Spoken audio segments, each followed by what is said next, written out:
అందరికీ నమస్కారం. ముందుగా ప్రేక్షకులందరికీ క్రోధినామ సంవత్సర ఉగాది పండుగ శుభాకాంక్షలు. అయితే ఉగాది పండుగ అనగానే మనందరం కూడా ఈ సంవత్సరం మొత్తం మన రాశి ఫలాలు ఎలా ఉన్నాయి, ఈ సంవత్సరంలో మనకి ఆదాయం ఎంత ఉంది, వ్యయం ఎంత ఉంది, ఇవన్నీ కూడా డీటెయిల్డ్ గా తెలుసుకోవాలని చాలా ఇంట్రెస్ట్ గా వెయిట్ చేస్తూ ఉంటాం కదా. అయితే ఈ ఉగాది రాశి ఫలాలు మనకి డీటెయిల్డ్ గా ఇన్ఫర్మేషన్ ఇవ్వడం కోసం మనతో ఉన్నారు ప్రముఖ జ్యోతిష్య వాస్తు పండితులు, జ్యోతిష్య వాస్తు శిక్షణ నిపుణులు, ప్రముఖ ఆధ్యాత్మికవేత్త, లలిత ఉపాసకులు బ్రహ్మశ్రీ నానాజీ పట్నాయక్ గురువు గారు. మరి పూర్తి వివరాలు గురువుగారు వాటిలో అడిగి తెలుసుకుందాం. నమస్కారం గురుగారు. శ్రీమాత్రే నమః. గురుగారు, మరి క్రోధినామ సంవత్సరంలో కర్కాటక రాశి వారికి ఆదాయ వ్యయాలు, రాజపూజ హోమానం ఎలా ఉన్నాయి, డీటెయిల్ గా ఎక్స్ప్లెయిన్ చేయండి. ఈ క్రోధినామ సంవత్సరంలో మనకి పంచాంగంలో మనం చూడండి, పంచాంగం తీసుకుంటాం ప్రతిసారి ఆదాయం ఎలా ఉందని. పంచాంగంలో ఇచ్చినటువంటిది 14 ఆదాయం ఉంది, అంటే ఆదాయం చాలా ఎక్కువగా ఉంది. 2 వ్యయం ఉంది. అబ్బో, చక్కగా 2 చాలా బాగుంది. ఎందుకు అంటే గురువు యొక్క దృష్టి, గురువు యొక్క స్థితి బాగుంది అనేటువంటిది అక్కడ చూపిస్తుంది కొంతవరకు.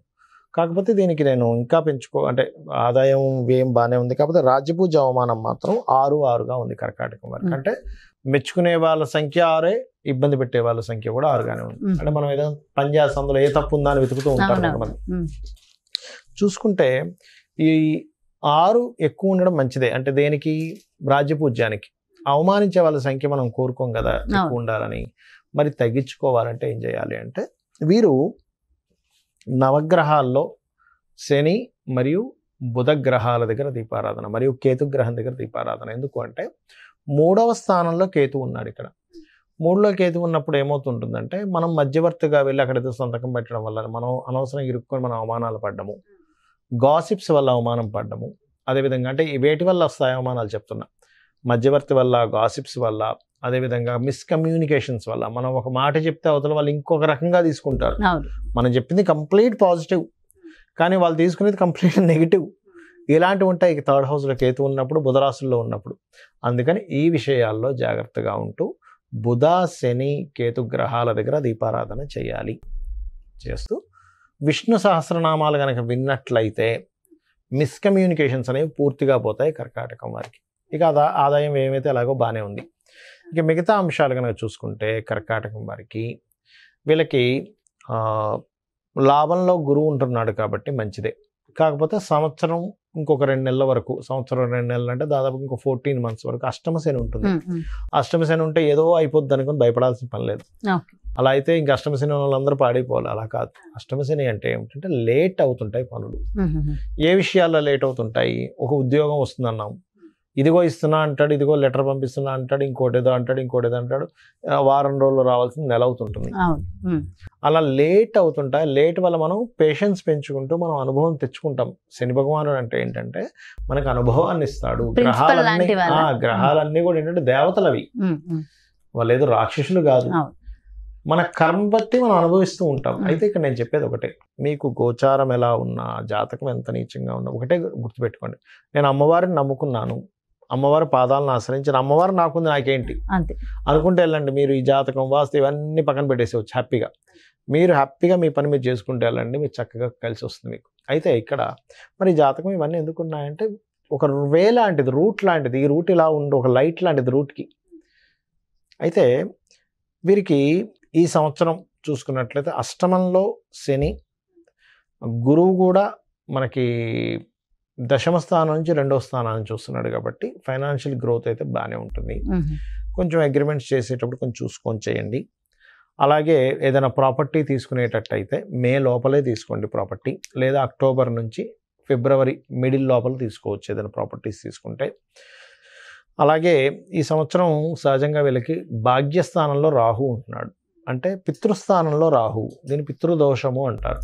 పితృదోషము గోచారంలోని ఏర్పడుతుంది, స్లైట్గా జన్మజాతకాల్లో ఉంటాయి కొంతమంది పితృదోషాలు. అలాంటప్పుడు పితృతర్పణాలు ఎక్కువగా చేయాలి. మరి ఇలాంటప్పుడు ఏం చేయాలంటే కాశీ కానీ, గయ కానీ, లేదా అంత దూరం వెళ్ళలేము అనుకునేటువంటి వారు ఇంటి దగ్గరే చక్కగా అమావాస్య నాడు స్వయం పాకం ఇవ్వడము, లేదా తర్పణం వదలడం చేస్తే ఏమవుతుందంటే వీళ్ళకి ఇది ఒక ఆపర్చునిటీ అనుకోవాలి.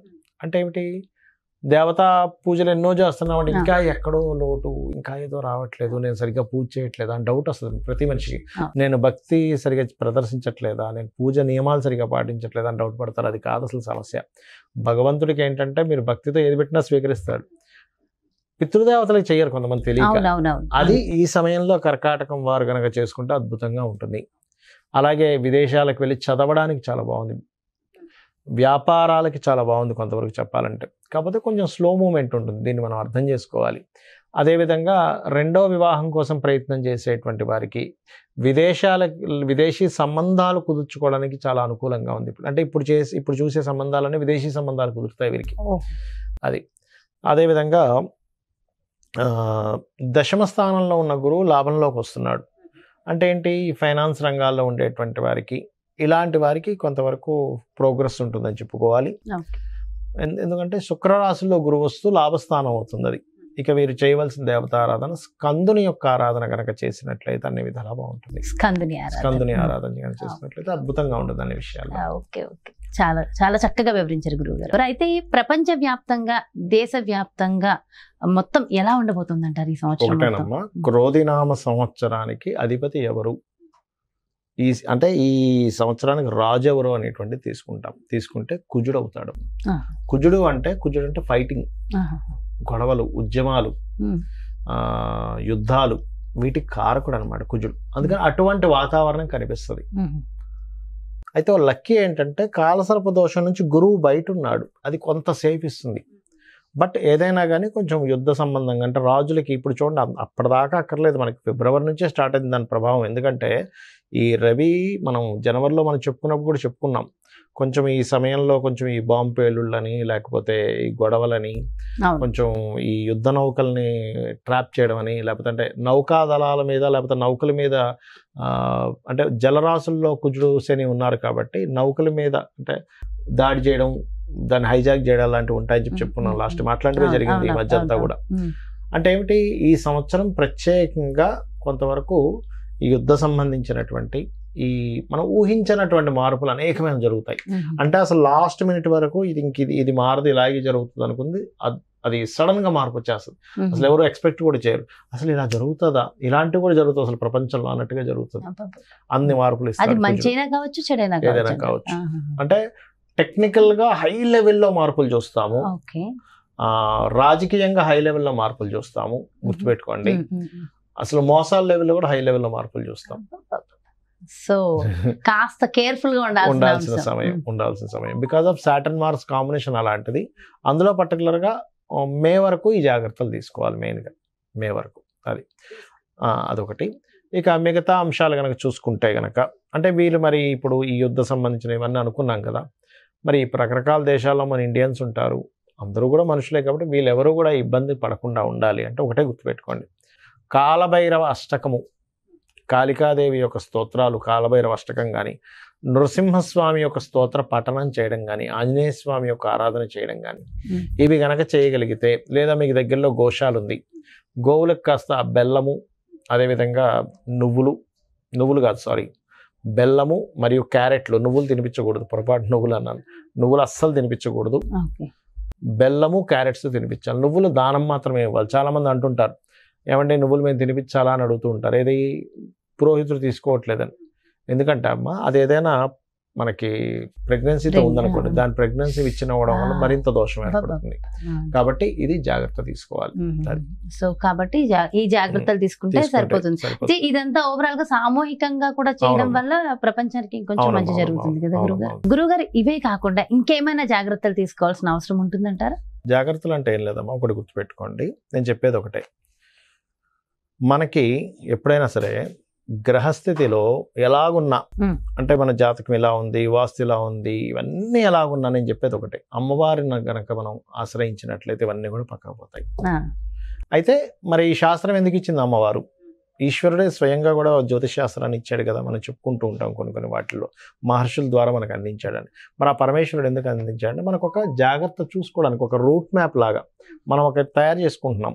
ఏది, ఏ రూట్లో ఎక్కడ ట్రాఫిక్ ఉంది, ఎక్కడ ఏది ఉంది అన్ని తెలుసుకుని దాన్ని బట్టి వెళ్తున్నాం కదా. అలాగే మనకు భగవంతుడే ఈ యొక్క జ్యోతిష్ శాస్త్రాన్ని అందించాడు. దీనివల్ల ఏమిటి, మనం మన జన్మజాతకం కూడా చూసుకోవాలి. అంటే మన జన్మజాతకంలో లగ్నబలం ఎలా ఉంది, ధనం ఏ మార్గంలో వెళ్తే మనకు ధనం సంపాదిస్తాము, ఏ రకంగా ప్రయత్నిస్తే మన ప్రయత్నాలు సఫలీకృతం అవుతాయి, ఏ దిశలో ఉంటే మనకి బాగుంటుంది, సంతాన అభివృద్ధి ఎందుకు అవ్వట్లేదు, వివాహం ఎందుకు అవ్వట్లేదు, మన జన్మజాతకంలో ఉంటుంది. అంటే ఏ సమయంలో వివాహం చేసుకుంటే బాగుంటుంది, అదేవిధంగా మనకి ఏ వృత్తుల్లో బాగుంటుంది, ఏ వ్యాపారాల్లో బాగుంటుంది, ఎందులో ఎప్పుడు ఇన్వెస్ట్మెంట్ చేస్తే మంచిది, ఎప్పుడు ఇన్వెస్ట్మెంట్ చేయకూడదు అనేటువంటి అన్ని విషయాలు ఉంటాయి. మీకు అనిపిస్తుంది మరి ఇవి అన్నీ మన జన్మజాతకంలో ఉంటాయి, మనం మరి ఈ గోచార ఫలితాలు ఇవన్నీ ఎందుకు చెప్పుకుంటున్నాం అంటే ఒకటే గుర్తుపెట్టుకోండి అమ్మా. ఇప్పుడు మీరు షూటింగ్కి వచ్చారు కదా, నార్మల్గా మీ ఇంటి నుంచి ఇక్కడ 40 నిమిషాలు అనుకోండి కార్లో రావడానికి. అదే ట్రాఫిక్ జామ్ అయితే కదా. అంటే ఏమిటి, గంటలోనో 40 నిమిషాల్లోనో వస్తాననేది మీరు ఏం చెప్తారు, గంటన్నర పడుతుందండి అంటారు. అంటే మీ కారు మీరు మీ డ్రైవర్ కానివ్వండి, మీరు ఓన్గా డ్రైవ్ చేసుకున్నా మీ కారు అదే రోడ్ అయినా కూడా మరి ట్రాఫిక్ ఉన్నప్పుడు ఏమో ఎక్కువ టైం పడుతుంది, ట్రాఫిక్ లేనప్పుడు హాఫ్ అన్ అవర్లో రాగలుగుతున్నారు. అంటే దాని అర్థం ఏమిటి, సమయం బయట ఉండే వాతావరణం కూడా మనకు సహకరిస్తేనే మనం సమయానికి వెళ్ళగలం. అలాగే గోచారం అనేటువంటిది ఏంటంటే ఇప్పుడున్న గ్రహస్థితి, ఇప్పుడుండే గ్రహస్థితి ఏ విధంగా ఉంది, పరిస్థితులు ఎలా ఉన్నాయి అనేది చెప్పేదే గోచారం. సో ఈ సంవత్సరం ఈ విషయాలు ఇలా ఉంది కాబట్టి నువ్వు ఈ రెమెడీ చేసుకో, నీ జన్మజాతకం కూడా చూసుకో, ఈ రెండు కలుపుకో. ఇవన్నీ పండితులు ఉన్నదే అందుకు. ఇంకోటి ఏంటి, నేను ఒకటే చెప్తా, నా జాతకం ఎలా ఉంది, నా దశ ఎలా ఉంది, పాడైపోయింది ఏం పెట్టుకోకండి, అమ్మవారిని నమ్ముకోండి, అమ్మవారి అంతా దారి చూపిస్తుంది మనకి. ఎలా ఉన్నా జాతకం ఎలా ఉన్నా అమ్మవారు చూపిస్తుంది. అమ్మని చేయి పట్టుకుంటే తిండి కొదవ ఎలా ఉండదో, అమ్మవారిని పట్టుకుంటే వాడికి దేనికి కొదవ ఉండదు. ఎంతో చక్కగా చెప్పారు గురుగారు. అంటే ఎంతో ఒక ధైర్యం, ఒక మోటివేషన్ అంతే కదా. అమ్మని పట్టుకున్నవాడికి తిండి కొదవ ఉంటుందా, ఏమి ఉండదు, అమ్మాయి చూసుకుంటుందండి. అలాంటిది అమ్మవారిని పట్టుకుంటే దేనికి కొదవ ఉంటుంది చెప్పండి. ఎంతో చక్కగా, ఎంతో చక్కటి ధైర్యాన్ని, స్థైర్యాన్ని అందించారు. థ్యాంక్ యూ సో మచ్ గురువు గారు. నమస్కారం. శ్రీమాత్రే నమః. సో చూసారు కదండి, మరి ఇది క్రోధినామ సంవత్సరంలో మీ యొక్క రాశి యొక్క ఫలితాలు పూర్తిగా ఎంతో చక్కగా వివరించారు కదా గురువు గారు. మరో చక్కటి ప్రత్యేకమైన కార్యక్రమంతో మళ్ళీ మీ ముందుకు వచ్చేస్తాను. మరి అదేవిధంగా మీ యొక్క జాతకానికి సంబంధించి కానీ, లేదంటే మీ ఇంటి వ్యాపార వాస్తుకు సంబంధించి కానీ గురువు గారిని సంప్రదించాలి, అపాయింట్మెంట్ కావాలి అనుకుంటే క్రింద డిస్ప్లే అవుతున్నటువంటి నెంబర్స్కి కాల్ చేయండి. నమస్కారం.